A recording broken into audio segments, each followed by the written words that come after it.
오늘은 요한계시록 18장을 중심으로 바벨론의 멸망이라는 말씀을 준비했습니다.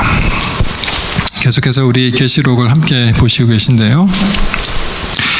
이 계시록 18장은 바벨론의 멸망에 대해서 이제 말씀하시는데, 바벨론의 특징을 두 가지로 요약한다면은 이렇게 되어 있습니다. 첫 번째 특징은 18장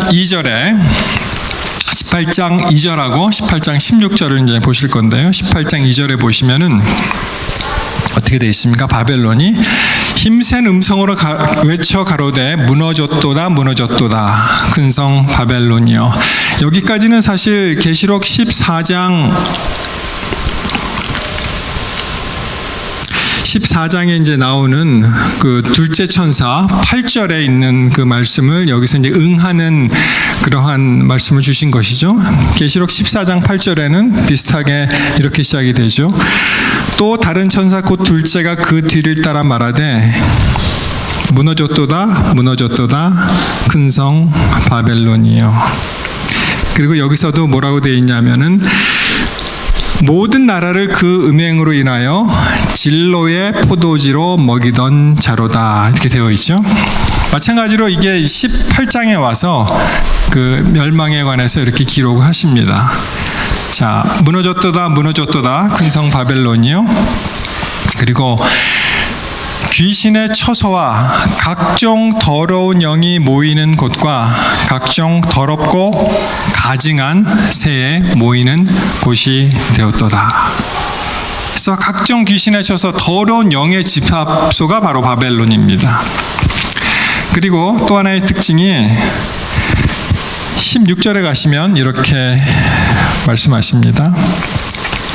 가로되 화 있도다. 죄송합니다.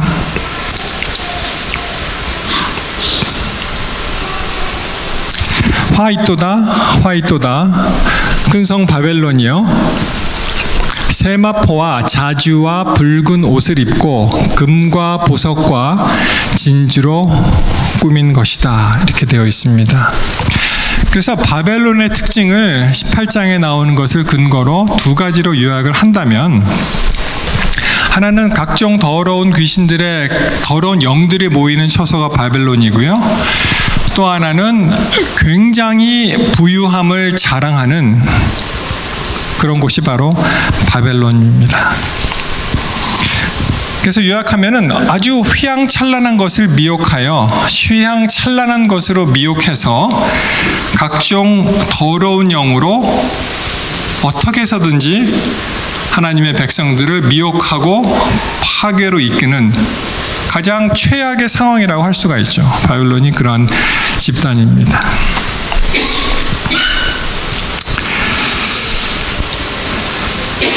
여기 그 3절에 보시면 그 음행의 진노, 또 어떤 분은 이제 진로라고, 그걸 뭐라 그럽니까? 우리 국어 법칙에 갑자기 생각이 안 나네요. 두음 법칙 말고 뭐 있죠 이게? 곤란하지 않고 곤란 그렇게 얘기하잖아요, 그죠? 그래서 어떤 분은 이제 진로의 포도주를 인하여 만국이 무너졌으며, 여러분 전에 진로라는 그러한 그 트레이드 마크가 있었죠. 잘하시는 분은 조금 수상한데요. 그래서 이 진로라는 그 어렸을 때 이렇게 막 TV에 막 그 애니메이션으로 막 그게 아직도 각인되어 있는데요. 이 진로 소주, 아까 누가 말씀하셨듯이 그거와 같이 여기엔 진로의 포도주, 그렇죠? 만국이 무너졌다. 어쩌면 이렇게 이름을 잘 지었는지 모르겠어요, 그렇죠? 근데 여러분 요새 이름이 바뀌었습니다. 뭐로 바뀐지 아십니까? 너무 잘하셔도 또 이상한데요. 그렇죠. 이제 선전 탓이죠. 진이 이제 참 진짜니까, 그리고 로는 이슬로 중에 참 이슬로 바뀌었는데, 그죠? 참 이슬 그러니까 뭔가 좀 산뜻해 보이고 새로워 보이고 막 그러지 않습니까? 사실은 이게 진로의 포도주 그런 이야기가 되겠습니다. 참 저는 재림교인이 돼서 정말 감사하는 것이 너무 많지만 그 중에 하나가 술과 담배를 안 하게 됐다는 거. 그렇죠? 여러분 동의하십니까? 담배는요 사실 참 제 친구들도 그 대학 때 그렇게 끊으라 해도 그냥 콧방귀 끼고 안 끊고 하다가 40, 50이 넘어서 애를 쓰고 끊었어요. 그리고 하는 말이 요새는 담배 피면은 미개인이라 그래. 그리고 저를 전도하더라고요. 담배가 나쁘다고. 그거 하나 하고, 담배는요 사실 여러분 돈을 갖다가 이렇게 태우시는 분 있습니까? 담배가 마치 그런 거예요. 제가 팔로알토에 살 때 그 First Baptist Church라고 있었는데 그 목사님하고 그 패스터 닉슨이 아니고 믹슨이라는 분하고 이제 이야기를 했는데, 하여튼 교회가 좀 재밌습니다. 왜냐하면은 그 부목사님이 이제 동성애를 하시는 분이어서 떠났어요 결국은. 근데 아마 저는 이제 담임 목사님하고 얘기한 것 같은데, 그분이 뭐라 그러냐면은 이 옆에 스티브 잡스 집이 있다는 거예요. 가봤냐? 그래서 난 모르겠다. 그러니까 이렇게 조금만 한 블럭 지나가면은 이 애플나무 심어져 있고 이 낮은 울타리를 이렇게 해놓고 그런 집이 있어요. 그분이 하는 얘기가, 그런 사람들은 돈이 너무 많아서 그냥 돈을 불질른대요. 그래서 무슨 소리냐 그랬더니, 옆에 있는 집을 사서 그냥 허물고 자기 주위에 이제 사람이 안 살게 하는 거예요. 그렇게. 세월이 참 빠르죠. 그게 벌써 2011년 그 사람이 이제 세상 떠난 지가 10년 됐더라고요. 올해. 거기 가서 이제 막 꽃다발도 이렇게 놓고 사람들이 애도하고 뭐 그런 기억이 납니다. 근데 마치 담배라는 것은 자기 돈을 태우면서 돈만 태우는 게 아니고 뭐까지 태워요? 자기 몸까지 태우잖아요. 허파까지 태우는 그러한 참 어처구니 없는 일이 사실 죄송합니다만 담배 피고 술 마시고 또 마약하시고 하는 분이 아닐까 그렇게 생각을 들었습니다. 우리 재림교회는 그런 거에 대해서는 자유롭잖아요. 너무 감사한 것이죠. 자, 바벨론의 멸망이 임했는데 왜 그러면 멸망이 임했을까? 그 말씀은 이제 5절에는 이렇게 표현을 합니다. 그 죄는 하늘에 사무쳤으며 하나님은 그의 불의한 일을 기억하셨다. 그렇게 말씀하셨어요. 여러분, 사람들이 죄를 짓자마자 곧바로 심판이 임하지 않기 때문에 사람들이 담대해집니다. 그리고 하나님을 두려워하지 않아요. 해도 되는 것 같으니까. 아담이 선악과를 다 먹자마자 즉각적으로 직결 심판이 이루어지지 않았어요. 물론 심판이 이루어졌지만 그가 죽지 않았습니다. 그 자리에서 서서히 마치 선풍기가 돌아가다가 생명의 근원이 되시는 예수님과 이제 관계가 없이 되었을 때 이 전원을 빼면 어떻게 됩니까? 선풍기가 계속 돌아가긴 돌아가죠. 그렇지만 어떻게 됩니까? 결국은 이제 멈추게 되는 것과 같죠. 그래서 이게 죄가 차고 하늘까지 사무쳤다고 이야기를 하십니다. 여기 이제 꼭지점이 이제 같은 성경절이 있는데 그것이 계시록 6장 10절입니다. 보시면은 이렇게 되어 있죠. 큰 소리로 불러 가로되 거룩하신 참되신 대주제여, 땅에 거하는 자들을 심판하여 우리 피를 신원하여 주지 아니하시기를 어느 때까지 하시려 하나이까. 이렇게 성도들이 이제 외치는 그런 장면이 나오죠. 바로 심판의 때가 임한 것입니다. 이것이 죄가 차면은 예를 들어서 어떠한 컵에 물이 차서 가득 찬 다음에 물을 부으면 어떻게 됩니까? 그 다음에는 물이 흘러내리죠. 때가 된 것입니다. 이것을 구약식으로 표현하면은 바로 노아의 시대가 되는 것입니다. 자, 이렇게 되어 있습니다. 여호와께서 사람의 죄악이 세상에 관영함을 보시고 가득 찬 것을 보시고 그 마음의 생각의 모든 계획이 항상 악할 뿐임을 보시고, 사람들이 얼마나 악해졌으면 그들이 죄를 범해도 즉각적인 하나님의 심판이 이르지 않기 때문에 계속 범하는 거예요. 범하고 그것이 하나의 관성이 돼서 이제는 그게 악한 건지도 몰라요. 모든 계획이 사람의 악한 그런 생각밖에 없게 됩니다. 그래서 땅 위에 지으심을 한탄하사 마음에 근심하셨다, 그렇게 말씀하십니다. 여러분, 근데 하나님도 정말 한탄하십니까? 하나님도 후회하십니까? 여기 보면 영어 표현으로 The Lord was grieved, 매우 슬퍼했다, 한탄했다, 이렇게 되어 있죠. 하나님을 인간의 언어로 표현할 수밖에 없기 때문에 우리가 느끼는 한계인데, prophets and kings, 이 우리나라 말로 뭐라고 합니까? 선지자 왕이죠. 선지자 왕. 선지자의 왕에 보면은 630페이지에 이렇게 되어 있습니다. God's repentance is not like man's repentance. 하나님의 어떠한 이 후회는 인간의 그런 후회, 뉘우침과 다르다, 그렇게 말씀하시면서 인간의 이 후회는 뭐예요? 생각의 변화, 마음의 변화라고 말씀을 하셨습니다. 아, 내가 이렇게 했으면 안 되는데 그걸 했네, 잘못했네, 참 그러지 말을 걸. 그래서 이제 한 거에 대해서 안 했으면 좋겠다는 마음의 변화가 바로 인간의 후회고요. 그 대신에 God's repentance implies a change of circumstances and relations. 이게 굉장히 중요한 말씀입니다.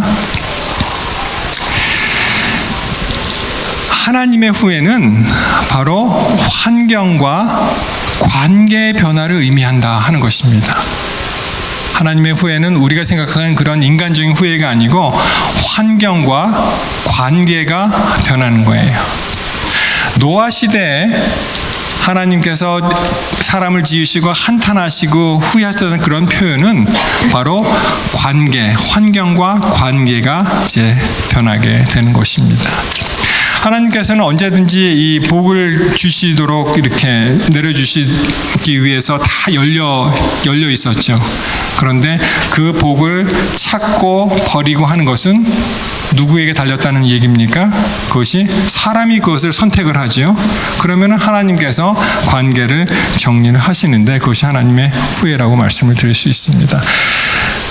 Man may change his relation to God by complying with the conditions upon which he may be brought into the divine favor, or he may, by his own action, place himself outside the favoring conditions.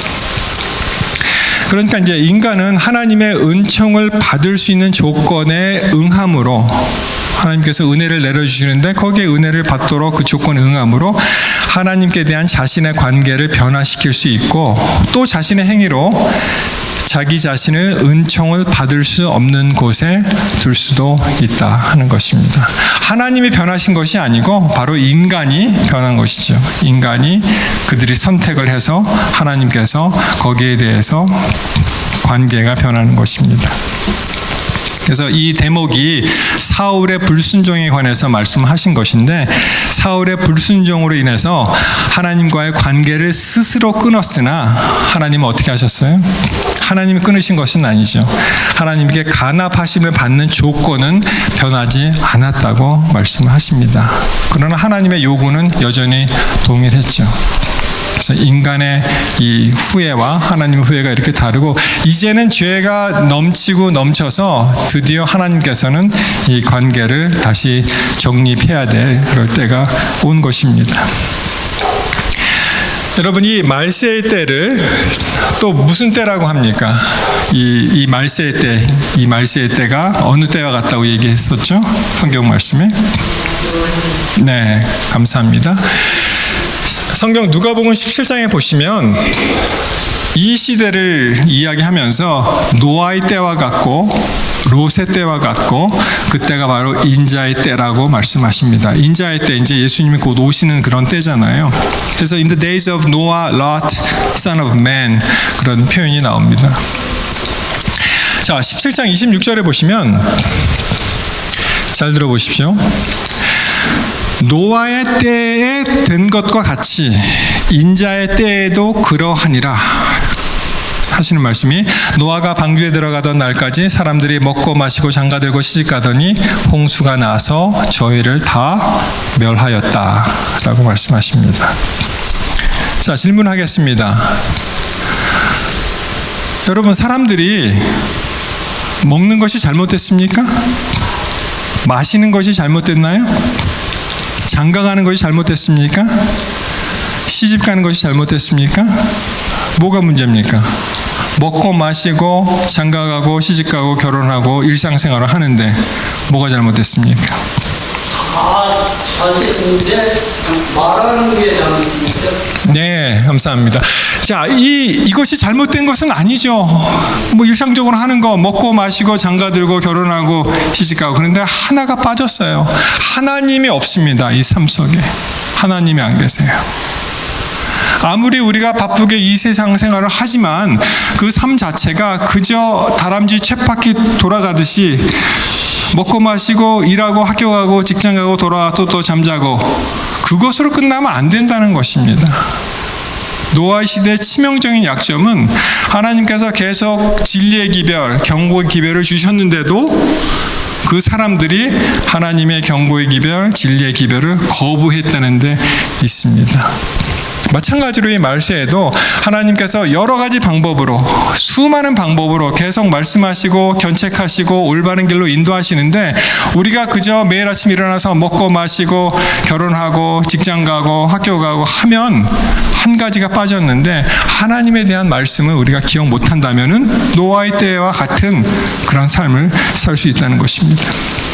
자, 롯은 어떻습니까? 비슷합니다. 얘기가 누가복음 17장 28절, 이 말세가 롯의 때와 같다고 했는데 사람들이 먹고 마시고 사고 팔고 심고 집을 짓더니, 똑같은 질문을 드립니다. 여러분, 먹는 것이 잘못됐습니까? 우리가 먹어야 살죠. 마시는 거 잘못됐습니까? 우리가 물을 마셔야 삽니다. 사는 거 잘못됐습니까? 비즈니스 해야죠. 파는 게 잘못됐습니까? 사고 파는 게 있어서 돌아가야죠. 집을 짓는 게 잘못됐습니까? 씨앗을 심는 것이 잘못됐습니까? 아니요. 그러나 한 가지가 빠졌는데, 그러한 생활을 계속함으로 하나님을 잊어버리고 그들이 여기에 젖어서 살면 롯의 때에 하나님의 심판이 임한 것과 같이 마지막 때에도 하나님의 심판이 임하는데 우리가 그것을 깨닫지 못하는 것을 견책의 말씀으로 이렇게 주십니다. 결과 어떻게 됐습니까? 롯이 소돔에서 나가던 날에 하늘로서 불과 유황이 비오듯하여 저희를 멸하였느니라. 여러분, 사람들의 멸망 방법이 두 가지가 있죠. 첫 번째는 홍수가 임했습니다. 롯은 불과 유황이라고 표현했죠. 마지막 시대에도 이러한 일들이 일어날 것을 말씀하시는데, 인자에 나타나는 날에도 그러하리라 라고 말씀을 하십니다. 여러분, 진짜 요새는 실감하죠. 롯의 그 시대라는 것이. 롯 하면은 사실 그 동성애 문제를 해야 되는데, 이제는 정부가 나서서 이런 이야기를 막 공공연하게 못하게 그렇게 막고 있어요. 이것을 차별이다 하는 거예요. 동성애 하는 사람들에 대한 차별이니까 이런 얘기를 하지 말라, 그렇게 합니다. 한 번은 며칠 전에 이제 기가 막힌 인터뷰를 들었는데요. 아버지에 대해서 물어봅니다. 아버지는 어때야 되느냐? 아버지에 대해서 저기 아버지의 데피니션이 뭐냐? 그렇게 얘기를 해요. 그러니까 기본적인 아버지의 데피니션이 이제는 사라지고 사람들이 엉뚱한 얘기를 해요. 그 중에 제일 기가 막힌 것 중에 하나가 무엇이었냐면은 이렇게 얘기하는 걸 들었어요. 이 사람이 He's my dad. 이 사람이 나의 아빠야 라고 얘기하고, 그 다음에 하는 말이 그 옆에 있는 사람은 우리 아빠의 남편이야, 그렇게 얘기하는 거예요. This is my dad and he is my dad's husband, 이렇게 얘기하는 거예요. 여러분 지금 이런 세상에 살고 있어요, 우리가. 우리 목회자들이 만나서 이런 얘기를 합니다. 물론 이게 뭐 그분이 심각하게 얘기한 것은 아니었고요. 이렇게 얘기합니다. 이제 아이들 이제 결혼 문제가 있잖아요. 그런 얘기를 하면서 예를 들어서 이제 아들 중심이라면, 근데 요새는 옵션이 하나 더 있어 그래요. 그래서 뭔데 그랬더니 사랑하는 여자를 만나서 결혼하는 것도 하나의 옵션이고, 그다음 무슨 옵션이 또 있습니까? 자기가 사랑하는 동성을 만나서 결혼하는 것도 옵션이다. 이 법이 그렇게 허락을 하고 있지 않습니다. 롯의 때가 지금 이때가 바로 롯의 때가 아니고 무슨 때겠습니까? 그렇죠? 자, 다시 바벨론 얘기로 갑니다. 우리가 이러한 혼미한 상태에서 여러 가지 각종 휘황찬란한 보석과 금은보화로 사람들의 마음을 사고, 그리고 진리와 오리를 섞으면서 복잡하게 그렇게 생활을 하면서 사람들 마음을 혼미시키는데, 18장 12절 11절부터 보겠습니다. 땅의 상고들이, 장사하는 사람들이죠, 그를 위하여 울고 애통하는 것은 다시 그 상품을 사는 자가 없습니다. 12절에 상품에 대해서 쫙 나와요. 여러분 이 구절을 여러 번 읽어보셨잖아요. 그런데 새로운 그런 느낌이 저한테 오는데 한번 보십시오. 그 상품은 금과 은과 보석과 진주와, 다 값진 보석들이죠, 세마포와 자주 옷감과 비단과 붉은 옷감이요, 굉장히 값나가는 그런 값 있는 물건이죠. 각종 향목과 각종 상아 기명이요, 값진 나무와 진유와 철과 옥석으로 만든 각종 기명이요, 계피와 향료와 향과 향유와 유향과 포도주와. 여러분이 향유, 유향 이렇게 나왔을 때 이것이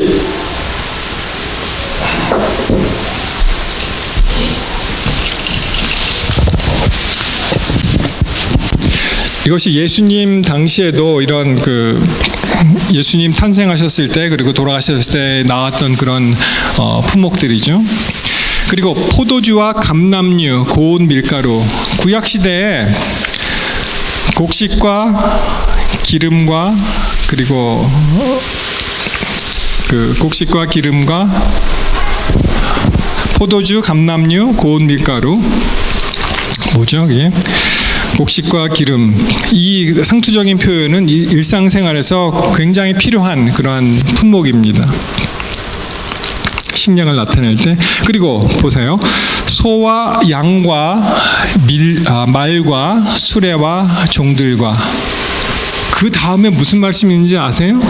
그 다음에 사람들의 영혼이 그들의 그 거래하는 품목 중에 하나였어요. 사람들의 영혼. 다른 말씀으로 드리면 사람들의 목숨입니다. 쉬운 성경에는 사람의 목숨까지도 있었습니다 라고 번역을 했어요. 참 이 바벨론이라는 엄청난 집단이 행하는 것을 한번 보십시오. 수많은 그런 각종 그런 이야기를 다 쏟아내면서 사람의 영혼, 우리들의 영원한 생명을 갖다가 담보로, 그것을 거래의 품목으로 해서 그런 일을 했던 것입니다. 그러니 참 얼마나 이게 엄청난 일을 했습니까? 우리가 이 바벨론에 대해 실체를 알아보시게 되면 정말 너무 기가 막힌 일이 많은 것이죠. 자, 이것을 어떻게 표현하시냐면은 21절에 가셔서 한 힘센 천사가 큰 맷돌 같은 돌을 들어 바다에 던져 가로되 큰 성 바벨론이 이같이 몹시 떨어져 결코 다시는 보이지 아니하리로다. 완전히 바벨론이 멸망하는 장면을 큰 돌, 여러분 여기서 큰 맷돌이라 그러니까 그냥 이런 맷돌이 아니고요. 그 연자방아 같은 거 있잖아요. 굉장히 큰 거. 영어 표현으로 boulder라고 표현했어요. Boulder size of a large millstone. 사람들을 가끔 그 신문지상에서 그런 말씀을 들으시죠. 사람들을 수장시키고 그들을 다시 떠오르면은 발각이 되니까 어떻게 합니까? 사람들을 돌 같은 데 매서 그리고 이제 버리잖아요. 그렇죠? 마치 그와 같이 바벨론의 멸망이 이제는 완전히 큰 이 맷돌같이 큰 돌을 갖다가 묶어서 바벨론을 수장시키듯 다시는 결코 이것을 획득할 수 없는, 이제 우리 시야에서 사라지는 그런 영원한 멸망의 그런 표현을 이렇게 하셨습니다. 여러분들, 우리의 죄도 마찬가지로 바닷속에 버렸다는 그런 표현이 있지 않습니까? 그렇죠? 그래서 더 이상 어떠한 죄와 이 바벨론 이런 것이 우리와 상관없는 그런 표현을 이렇게 하셨습니다. 이 코리 텐붐이라는 그러한 이분이 이제 네덜란드 사람이죠. 이 사람은 유대인은 아니었습니다. 근데 나치의 핍박을 받고 이제 오는 유대인들을 이제 숨겨주다가 그런 선한 일을 하다가 나중에 잡혀서 아버지를 잃고 이제 자매를 잃게 되는 이분은 이제 살아남으셨는데, 그런 분인데 그분이 뭐라고 얘기했냐면은 No fishing allowed. 여기는 낚시 금지입니다. 무슨 말이냐면은 When we confess our sins, God casts them into deepest ocean, gone forever. 우리가 우리의 죄를 고백하면은 하나님은 그것들을 깊은 바다에 이제 던지시고 그리고 이제 영원히 없어진다. I believe God then places a sign out there that says no fishing allowed. 그러면서 어떻게 말씀하셨어요? 하나님께서 더 이상 여기서는 낚시하지 마세요라고 쓰실 것 같다라고 이제 표현을 했습니다. 여러분, 많은 경우에 있어서 어떻게 합니까? 우리가 죄를 고백하고 하나님 회개합니다. 그래 놓고선 또 무슨 기도를 또 해요? 다시 그 이야기를 또 끄집어내서 또 그걸 하는 거예요. 그럼 하나님께서는 뭐라고 말씀하실까요? 하나님께서는 전혀 내가 기억을 못한다, 그렇게 얘기하지 않으시겠습니까? 그렇죠? 그래서 우리가 이 바벨론이 완전히 사라지는 거와 마찬가지로 우리의 죄도 그렇게 하나님께서 해결하시고 그리고 없애버리셨는데 그것을 갖다가 다시 또 끄집어내고 또 회개하고 또 잘못했다고 하실 필요가 없는 거예요, 사실. 영원히 간 것은 영원히 간 것입니다. 우리의 믿음도 이와 같이 하나님께 속함으로 우리의 죄를 고백하고 하나님께서 그것을 받으셨다는 것을 인식하시고 우리는 계속 믿음의 전진을 해 나가야 되겠습니다. 여러분, 이 18장을 결론을 짓는다면 바로 20절입니다. 여기 보시면은 하늘과 성도들과 사도들과 선지자들아, 그를 인하여 즐거워하라. 하나님이 너희를 신원하시는 심판을 그에게 하셨다 함이니라. 이것으로 이 바벨론의 멸망을 이렇게 표현을 합니다. 완전히 이제 영어식 표현으로 이제 period 그런 표현을 하잖아요. 딱 이제 점을 찍는 것입니다. 다시 말씀드리지만 이 계시록의 기별은 어떠한 수많은 계시와 상징으로 굉장히 혼란스럽고 어렵고 무섭고 하는 그런 기별이 아니라 하나님께서 결국은 승리하셨고 또 하나님께서 우리를 위해서 신원하시는 심판을 베풀어 주시고 죄는 이제 사라지고 하나님의 백성이 승리하는 그러한 놀라운 축복의 메시지가 바로 이 계시록에 있는 말씀입니다. 사랑하는 성도 여러분, 오늘 바벨론의 멸망을 한번 같이 살펴보면서 우리가 마음에 결심해야 될 것이 있습니다. 그것은 반드시 우리가 하나님 편에 서서 구원하시는 그 손을 붙잡고 멸망의 길로 가지 않기를 우리가 마음속에 결심하게 되시길 이 시간 간절히 바라면서 말씀을 마치겠습니다.